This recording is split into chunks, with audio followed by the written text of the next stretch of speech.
जो यहाँ उपस्थित है, आप सभी को समर्पित है कि ए गजल तू खुद पर इतराती होगी, ए गजल तू खुद पर इतराती होगी, तूने अच्छे अच्छों को गुलाम बना रखा है। ओहो क्या बात। तूने अच्छे अच्छों को गुलाम बना रखा है। ले मैं भी तेरी एक फरियादी मुरीद हूँ, क्योंकि एक तू ही है जिसने इंसान को इंसान बना रखा है। और अंत में ज्यादा नहीं कहूंगी, मैं आप ही की बेटी हूँ, लेकिन खलील साहब जिस तरह से बोलते हैं वैसे बोलना तो सीखना पड़ेगा। कुछ मुझे लगता है जिस तरीके से वो कनेक्ट करते हैं, खुसरो साहब ने बखूबी कहा है, ये आपको समर्पित है खलील साहब। खुसरो साहब ने कहा कि खुसरो बाजी प्रेम की खेलूं पी के संग, ऐसा कनेक्ट करते हैं आप क्राउड के साथ। खेलूं पी के संग, जीत गई तो पिया मोरे, हारी पी के संग। वाह वाह वाह क्या बात। बहुत शुक्रिया। मैं समय नहीं लूंगी क्योंकि आज मैं सुनना चाहती हूँ। हम अहले चमन को अपनी बहारों पे नाज था। हालांकि मैं बाधा बन के आपके बीच खड़ा हूं, ये मेरी जिम्मेदारी नहीं है, लेकिन आपको अवगत कराना चाहता हूं कि कोई कार्यक्रम शुरू होने से पहले एक अध्यक्ष की आवश्यकता रहती है।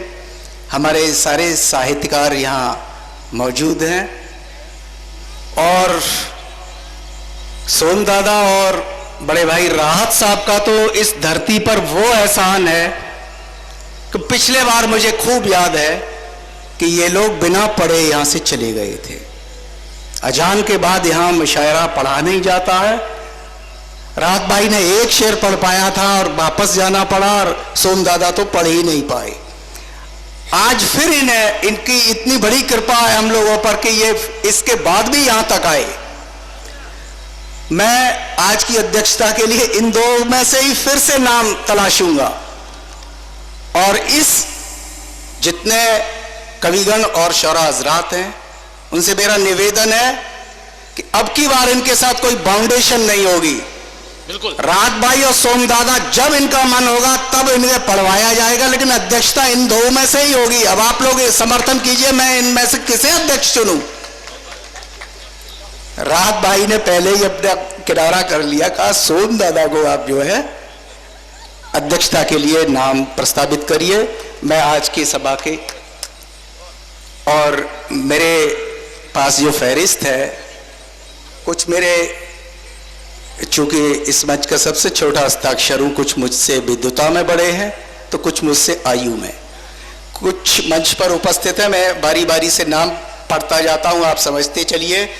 सोम दादा जो आज की अध्यक्षता कर रहे हैं, श्रद्धेय राहत इंदौरी साहब मंच पर उपस्थित हैं, मेरे छोटे भाई पी के धुत मंच पर आ चुके हैं, अरशद जिया साहब मंच पर तशरीफ फरमा हैं, और इसके साथ ही अजम शाकिरी साहब मंच पर हैं। मैं दावत देता हूं कि मुकेश कमल साहब मंच पर आएँ, महेश मंगल जी अगर मेरी आवाज़ सुन रहे हो तो मंच पर आएँ, अनवर अमान साहब मंच पर हैं, और लटूरी लट साहब रास्ते में हैं, कमल तिवारी साहब जो है मंच पर उपस्थित हों, सदन में आ चुके हैं, सौरभ शर्मा जी, श्रीमती चेतना जी सदन में उपस्थित हैं, कृपया मंच पर आएँ, कुमारी रूबिया जी, और मैं आपके सामने खड़ा ही हूँ।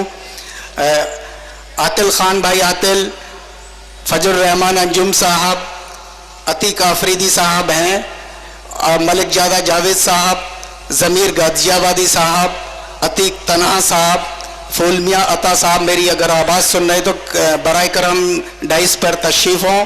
मैं सुमंत यादव जी से गुजारिश करूंगा कि बराए करम अपने तमाम मेहमान शोरा हजरात का बैज लगाकर उनका इस्तकबाल करते हुए उनको स्टेज पर जल्लोफरोज होने दें। अच्छा, यादव जी, मैं बहुत देर बाधा बना रहा, मैं अपने भाई को फिर से मंच सौंपता हूं, और फिर मैं वही बात कह रहा हूं कि इतने सीनियर्स के साथ मैं अपनी बात कहने की स्थिति में नहीं है। आइए कुछ पंक्तियां इनकी मानसिकता बनाने के लिए सोम दादा की पढ़ता हूं कि यूं हर एक रात दिए पे भारी रही,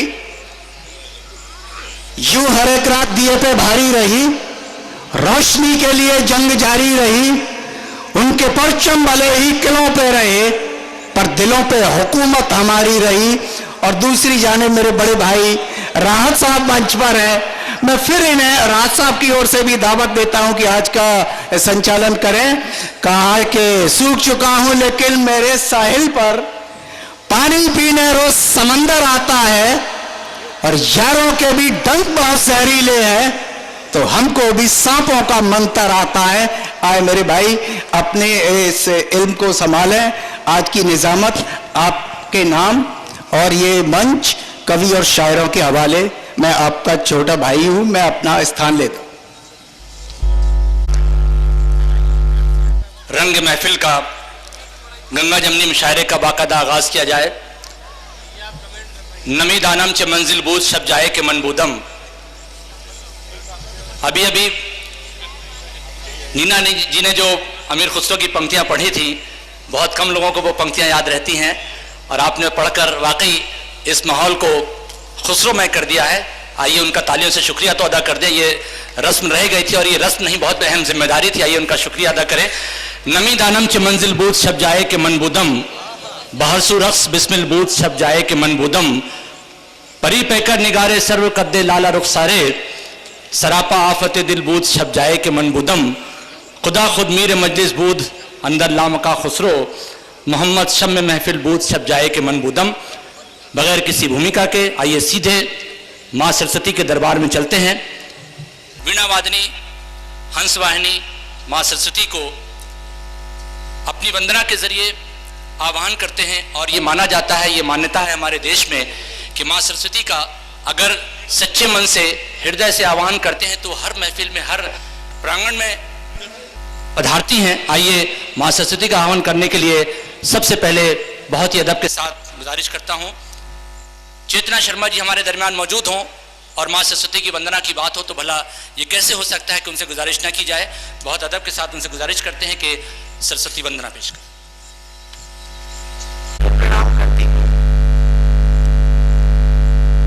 अमीर खुसरो साहब को जिंदा से नमन करती हूँ।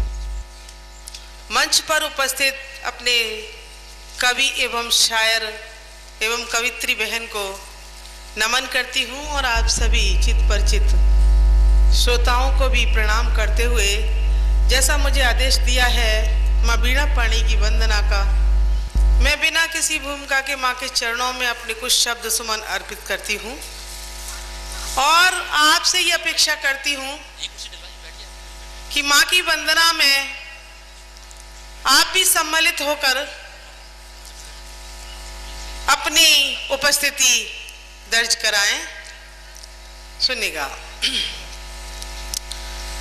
जगत जननी मात तुमको नवाएं, शीश खुश रहे सब लोग ऐसा वरदान दो। जगत जननी मात तुमको नवाएं, शीश खुश रहे सब लोग ऐसा वरदान दो। रिद्धि सिद्धि दायनी मान पूर्ण, हंस वाहिनी भी तू ही, सिंह वाहिनी भी तू ही, कवियों की लेखनी को नूतन उड़ान दो। कवियों की लेखनी को नूतन उड़ान दो। मात हम बेटे बेटी तेरे सब लाडले हैं, हमको हमारा खिलखिलाता हिंदुस्तान दो। हमको हमारा खिलखिलाता हिंदुस्तान दो। हमको हमारा खिलखिलाता हिंदुस्तान दो। और माँ से मैं क्या प्रार्थना करती हूँ, लाडले हैं तेरे हम, बख्श से लगा के हमें आज दे दे भरपूर प्यार मात शारदा। लाडले हैं तेरे हम, बख्श से लगा के हमें आज दे दे भरपूर प्यार मात शारदा। मिश्री सी मीठी रसना हमारी कर दे तो, मीरा जैसी भर जनकार मात शारदा। मीरा जैसी भर जनकार मात शारदा। लेखनी हमारी निर्बाध चलती ही रहे, लेखनी हमारी निर्बाध चलती ही रहे, और लिखती रहे ये सार मात शारदा। और लिखती रहे ये सार मात शारदा। कभी भी न झुके भाल किसी के समक्ष, कभी बस दे दे ऐसा उपहार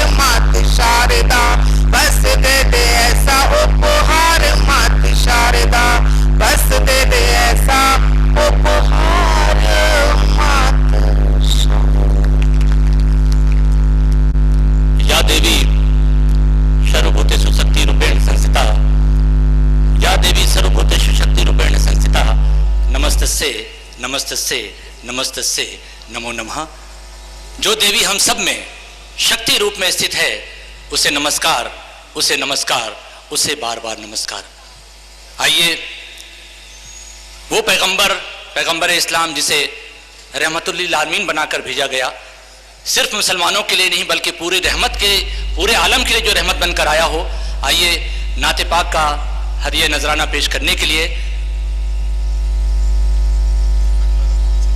अनवर अमान साहब से बहुत अदब के साथ इस्तदा करते हैं, गुजारिश करते हैं कि रसूल पाक के अकीदत में, रसूल पाक के दरबार में नाते पाक से इस महफिल का एक बार फिर से आगाज नाते पाक के जरिए।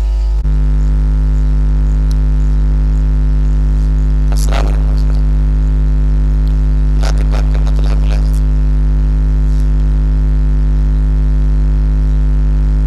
अल्लाह के महबूब है सरदार हमारे,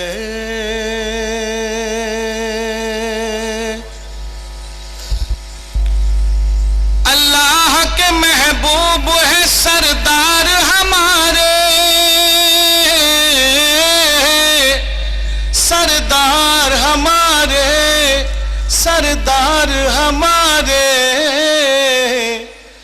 हम उम्मती उनके हैं वो मुख्तार हमारे, क्या बात है। हम उम्मती उनके हैं वो मुख्तार हमारे। दुनिया में रहे मुनिसो गमखार हमारे, गमखार हमारे, गमखार हमारे। कल होंगे लहद में भी मददगार हमारे, कल होंगे लहद में भी मददगार हमारे। शेर बतौर खास मुलाजा फरमाए। शाद। दिल कर दिया रोशन मैं तौहीद पिलाकर,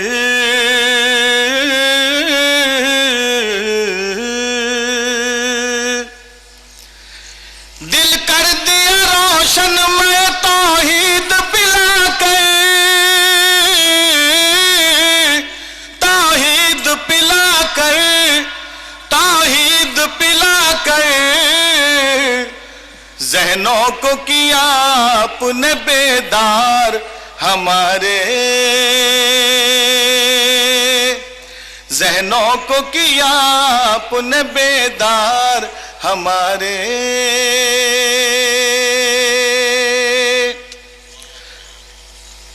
और शेर ये भी हाजिर करता हूं, मुलाजा फरमाए।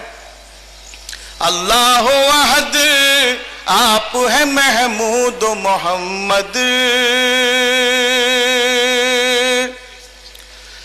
अल्लाह अहद आप है महमूद मोहम्मद,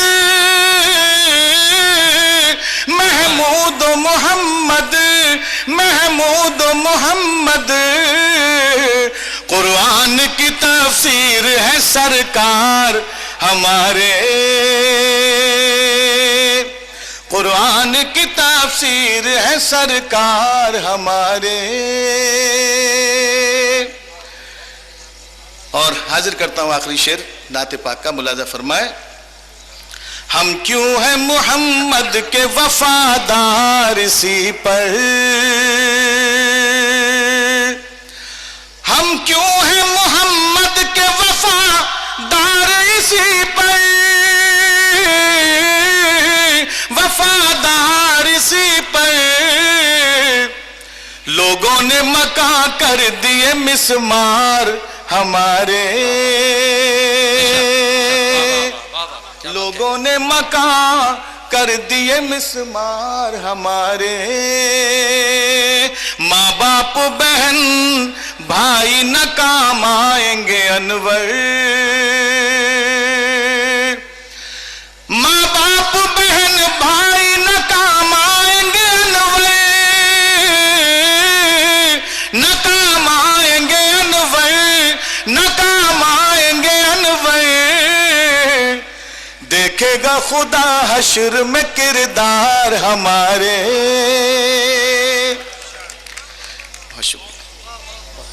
माँ बाप बहन भाई न काम आएंगे अनवर, न काम आएंगे अनवर। देखेगा खुदा हश्र में किरदार हमारे। हम उम्मती उनके हैं वो मुख्तार हमारे। माँ बाप भी है उन तमाम लोगों के लिए जो दौलत की लालच में, उल्टे सीधे कामों की लालच में अपने किरदारों को भी बेच देते हैं। लेकिन ये पैगाम नाते पाक के जरिए पूरे हिंदुस्तान में आज उस सरजमीन से पहुंच रहा है जो हजरत अमीर खुसरो रहमतुल्लाह अलैह की सरजमीन है। और ये मुशायरा, कुल हिंद मुशायरा अखिल भारतीय कवि सम्मेलन और उनके साथ नीना पांडे जी जो दिल्ली विश्वविद्यालय से आई हैं, हालांकि वो तशरीफ फरमा है अभी, लेकिन हमारी ये ख्वाहिश है, तमाम लोगों की ख्वाहिश है कि उनको मंच तक वो लोग आए थे और शोरा हजरात की तशरीफ लाने के बाद वो नीचे तशरीफ ले गए। उन्होंने ये कहा कि हम मंच पर बैठकर वो आनंद नहीं ले पाएंगे, वो मजा नहीं ले पाएंगे जो नीचे से बैठकर आएगा। फिर भी हमारी जिम्मेदारी इस कवि सम्मेलन में मौजूद थी। उसके लिए मैं अपने दोनों जो सीनियर शोरा हजरात हैं, हमारे कवि हैं, आदरणीय सोम ठाकुर साहब से और मोहतरम जनाब राहत इंदौरी साहब से गुजारिश करूंगा कि दोनों को एक स्मृति चिन्ह दे दें, उसके बाद बाकायदा मुशायरे को आगे बढ़ाया जाए। आप दोनों से गुजारिश है, बराए करम स्टेज पर तशरीफ लें। शालीन साहब और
मजबूत अंदाज में इस मुशायरे का बाकायदा आगाज करेगा और वो हैं हमारे दरमियान बहजोई संबल से ताल्लुक रखने वाले सौरभ शर्मा जी। मां वाणी को प्रणाम करता हूं। शब्द कविता का अंगार होना चाहिए और कलम का काम तलवार होना चाहिए। वाह, वाह, वाह, कलम का काम तलवार होना चाहिए। मित्रों, अभी यहाँ पर जो मुख्य अतिथि थे उन्होंने कुछ बात कही कि पटियाली की सरजमी पर अमीर खुसरो का महोत्सव तक नहीं हो पाया इस राजनीति की वजह से। तब कहना चाहता हूं कि पिछले 67 वर्ष में हमने आज़ादी पाई, लेकिन कहीं कहीं लगता है कि हम बहुत पहले आज़ाद हो गए। अगर हम 100 साल और गुलाम रहते तब हम इस आज़ादी के मायने समझ पाते।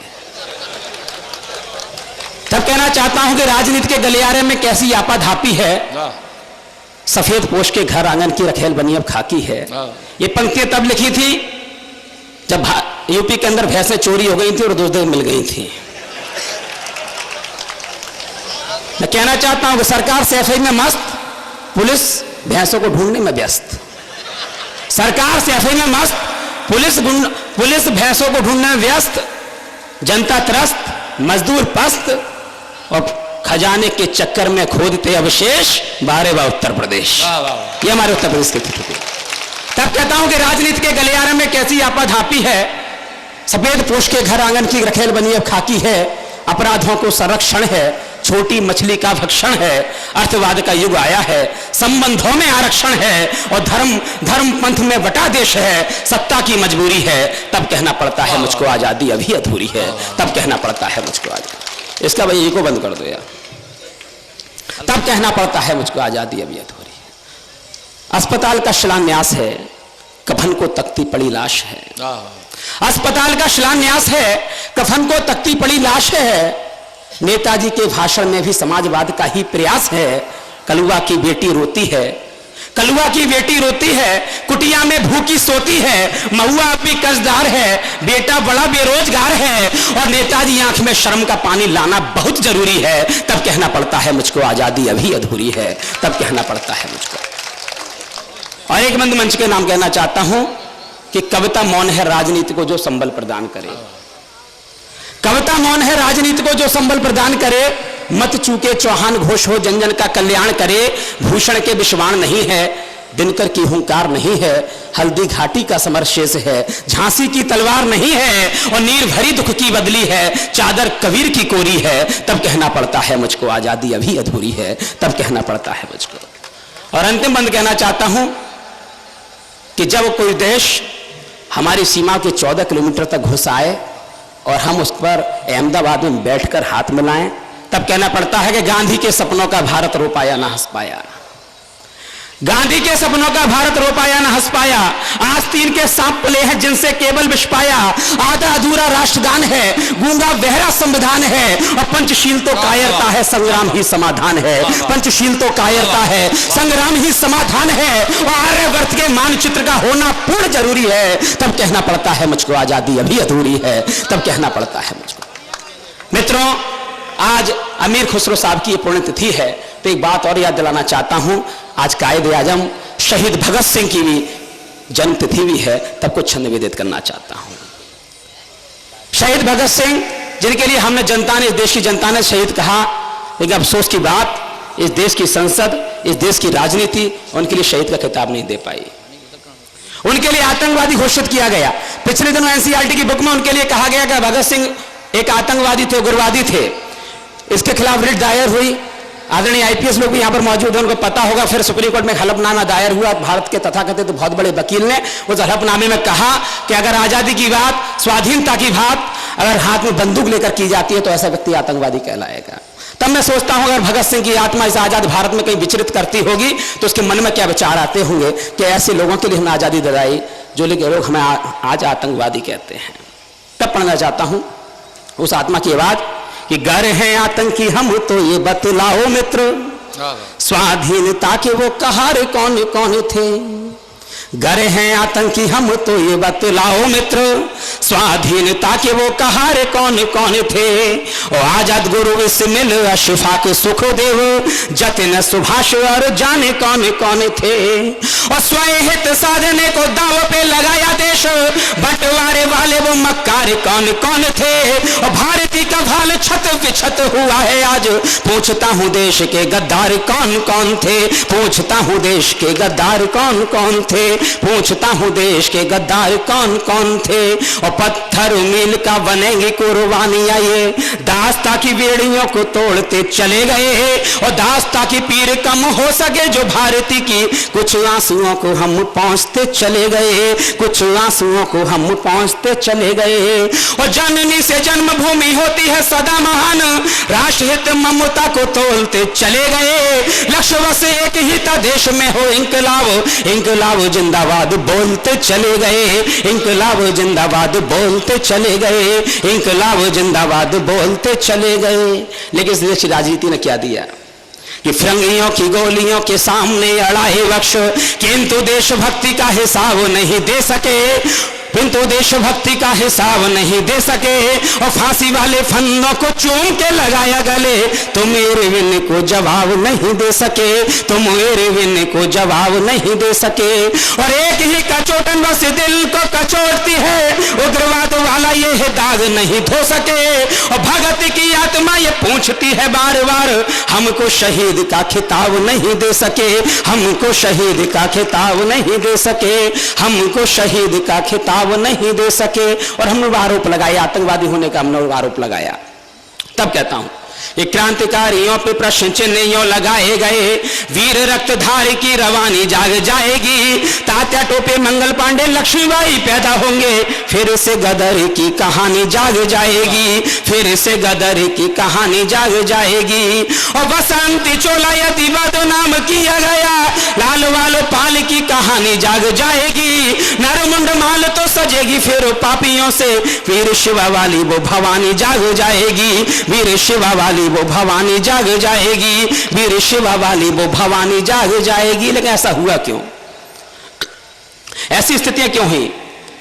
इतिहास के प्रश्नों से सबक लिया ही नहीं, इसलिए कद से भी बौने हम हो गए, और गीता गाए गंगा के मूल्य हम भूल गए, इसलिए चरित्र से घिनौने हम हो गए, इसलिए चरित्र से घिनौने हम हो गए। और गिरगिट सा व्यवहार रग रग में बसा है, जैसे किसी सियार के छौने हम हो गए, और दाम दंड छल छंद राजनीति के प्रपंच, गंदी राजनीति के खिलौने हम हो गए, गंदी राजनीति के खिलौने हम हो गए। और सब इस राजनीति से दलदल निकलने के लिए तब भगत सिंह की आत्मा क्या चाहती है कि धर्म रक्षा हेतु प्राण पण करें प्रतिकार, लव कुश जैसी वो संतान मांगता हूं मैं, और दमन करे आसुरीय शक्तियों का राष्ट्र में जो, ऐसा वीर भक्त हनुमान मांगता हूं मैं, ऐसा वीर भक्त हनुमान मांगता हूं मैं, ऐसा वीर भक्त हनुमान मांगता हूं मैं। और आतताइयों के वक्ष चीरे चीरे खंड करे, वीर शिवा वाले वो हुंकार मांगता हूं मैं, और पेरोसा के भारती को एकता के सूत्र में जो, ऐसा वो पटेल सरदार मांगता हूं मैं, ऐसा वो पटेल सरदार मांगता हूं मैं, ऐसा वो पटेल सरदार मांगता हूं मैं।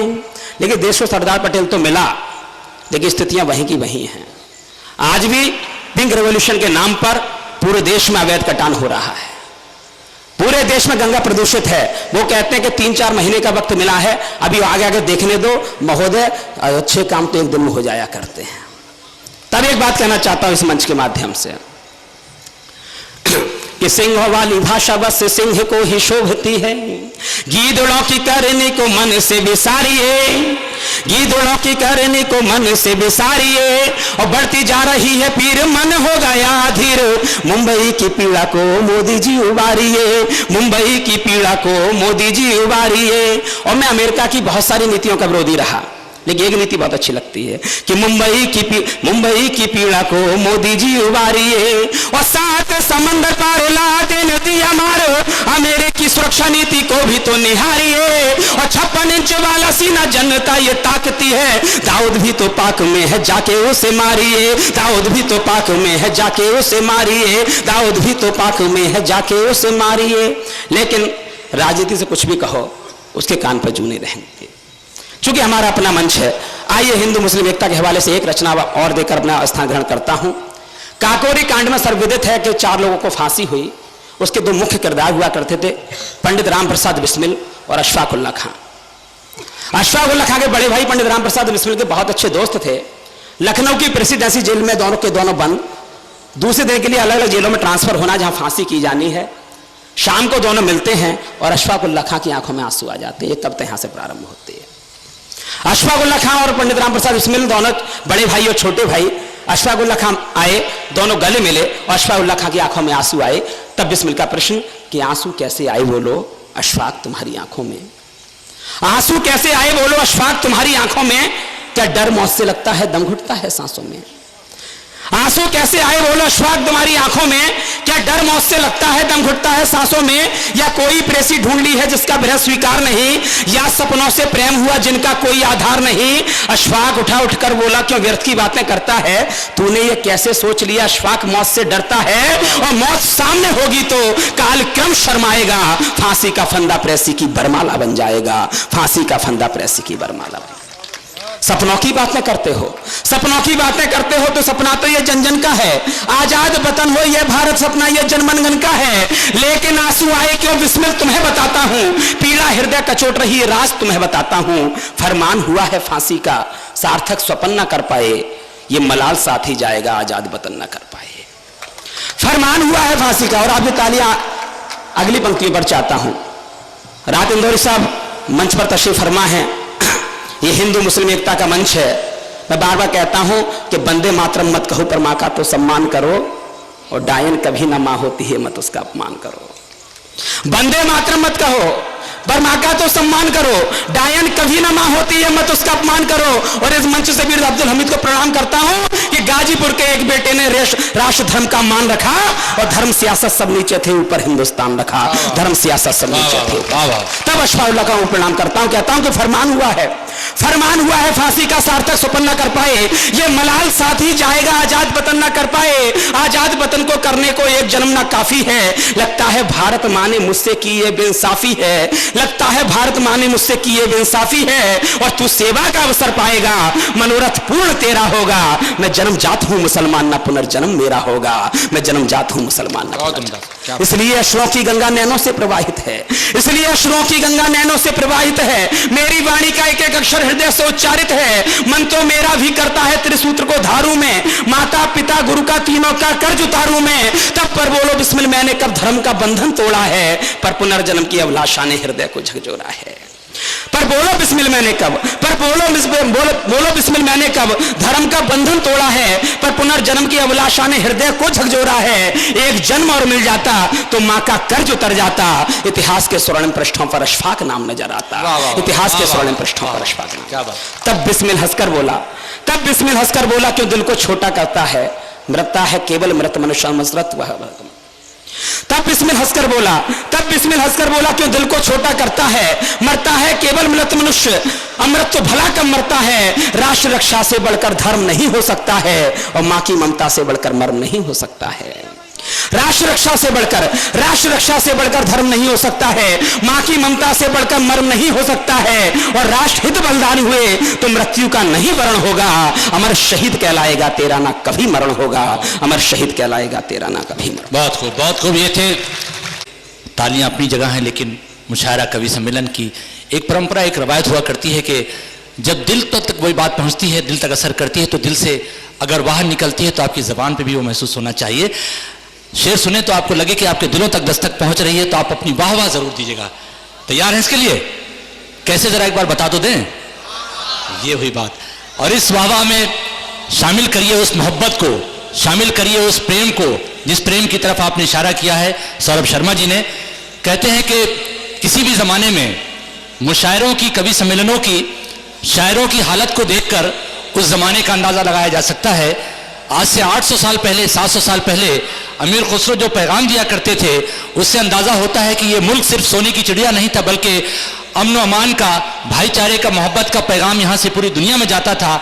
आज जब मुशायरे में, कवि सम्मेलनों में कवियों को खड़ा किया जाता है मंच पर अपने काव्य पाठ के लिए, उनको अपने अशार पढ़ने के लिए खड़ा किया जाता है, तो सबसे पहले सवाल आता है सियासत का। इसका मतलब है कि आज के ज़माने में सबसे गंदी अगर कोई चीज़ बची है तो वो सियासत बची है। तभी तो कहा जाता है कि अब सियासी मसलों का हल निकलना चाहिए। आज़ाद हुए में 1947 में आज़ाद हुए थे। बेटा बड़ा हो जाता है, अंशुमन साहब के पिताजी बैठे हैं, बेटा बड़ा हुआ, उनको लगा कि बेटा कुछ देना शुरू करे। अब सियासी मसलों का हल निकलना चाहिए, पेड़ बालिग हो गए हैं, फल निकलना चाहिए। 67 साल की उम्र बहुत होती है। और जहां तक भाईचारे की बात है, मुजफ्फरनगर एक ऐसा शहर जो सुर्खियों में आया, किस लिए आया ये सभी जानते हैं। बड़ी अफसोस की, बड़े दुख की बात है, लेकिन आज इस महफिल से मुजफ्फरनगर किसी और वजह से सुर्खियों में आएगा, क्योंकि हाथों में गीता रखेंगे, हाथों में गीता रखेंगे, सीनों में कुरान रखेंगे, हाथों में गीता रखेंगे, सीनों में कुरान रखेंगे। प्यार बढ़ाए जो आपस में वही धर्म ईमान रखेंगे। शंख बजे भाईचारे का, प्यार की एक अजान रखेंगे। काबा और काशी भी होगा, पहले हिंदुस्तान रखेंगे। उसी हिंदुस्तान को नमन करते हुए अभी सौरभ साहब कह रहे थे कि वंदे मातरम ना कहो, मां तो कहो। मैं तो कहता हूं कि सर फिरे लोग हमें दुश्मने जां कहते हैं, सर फिरे लोग हमें दुश्मने जां कहते हैं। हम तो इस मुल्क की मिट्टी को भी मां कहते हैं। और मुजफ्फरनगर एक ऐसा शहर, पिछले दिनों जख्मों से वो शहर पूरी दुनिया में जाना गया।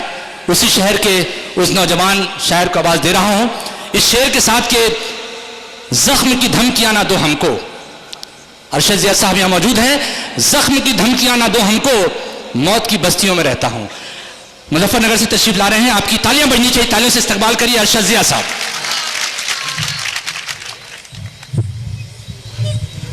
को छुपाना नहीं आता,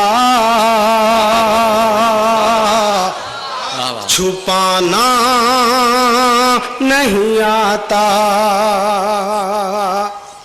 नादान तुझे गम को छुपाना नहीं आता, छुपाना नहीं आता।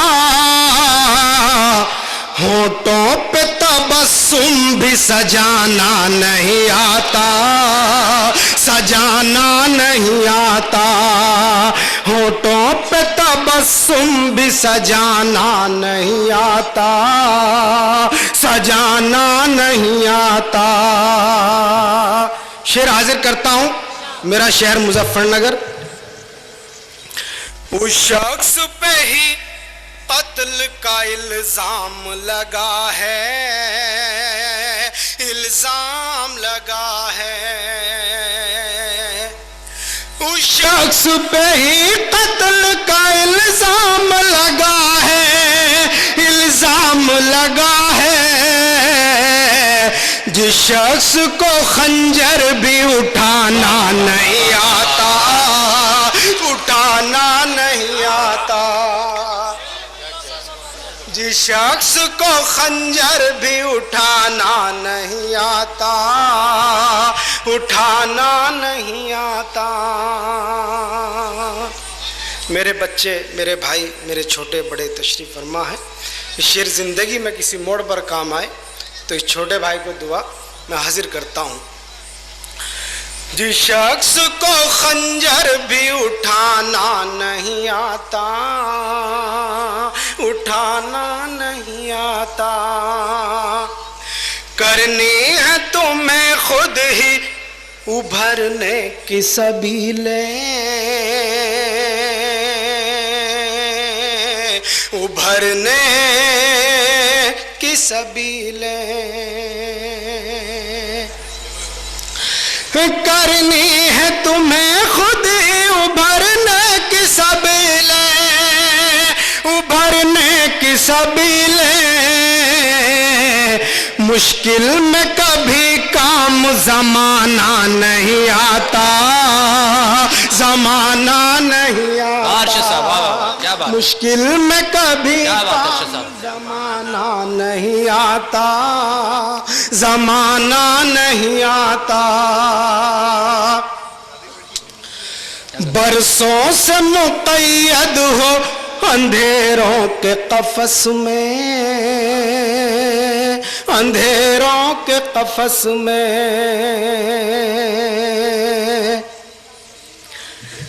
बरसों से मुक़य्यद हो अंधेरों के कफस में, अंधेरों के कफस में।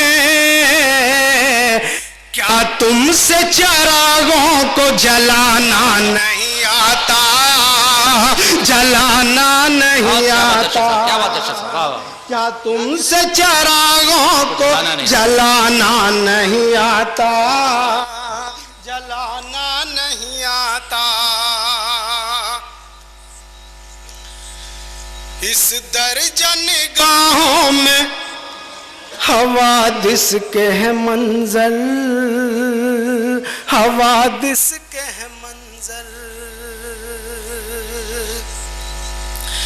इस दर्जा निगाहों में हवादिस के है मंजर, हवादिस के है मंजर।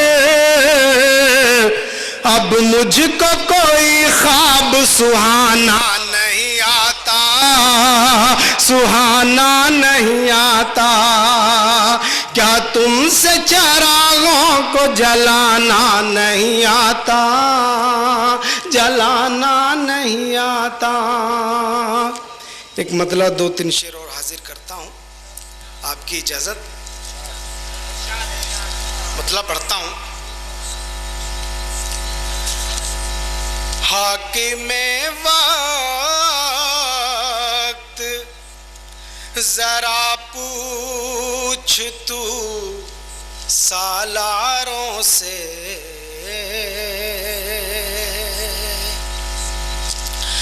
हाकिमे वक्त जरा पूछ तू सालारों से।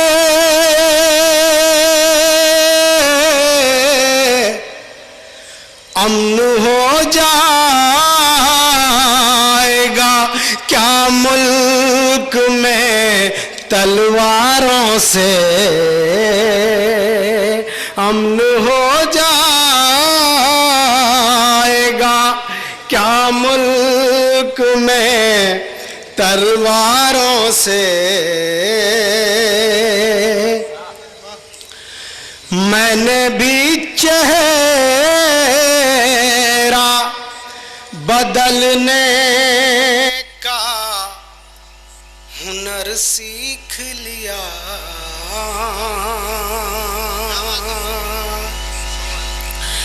मैंने भी चेहरा बदलने का हुनर सीख लिया।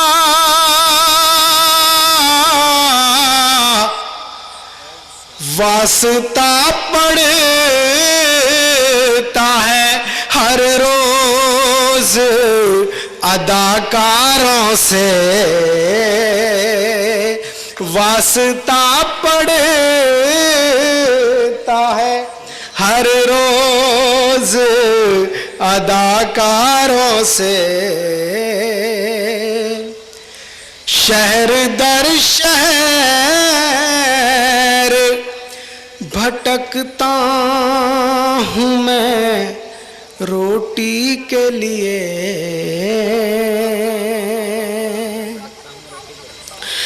शहर दर शहर भटकता हूँ मैं रोटी के लिए। कितना मिलता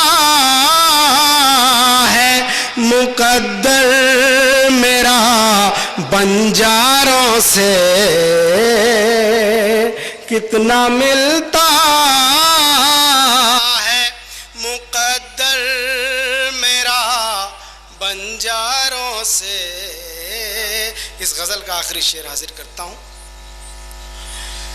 दौरे हाजिर में जरूरत नहीं माचिस की जिया।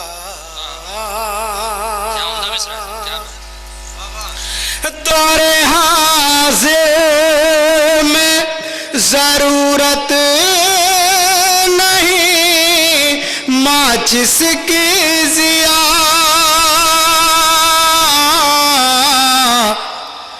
आग लग जाती है अब शहर में अखबारों से। आग लग जाती है। फिर पढ़ता हूँ शेर।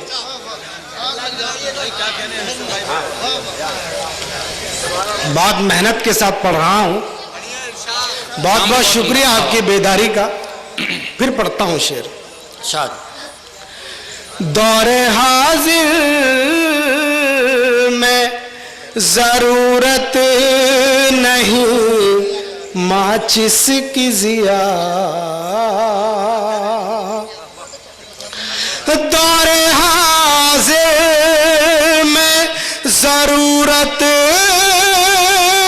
नहीं माचिस की जिया। आग लग जाती है अब शहर में अखबारों से। आग लग जाती है अब शहर में अखबारों से।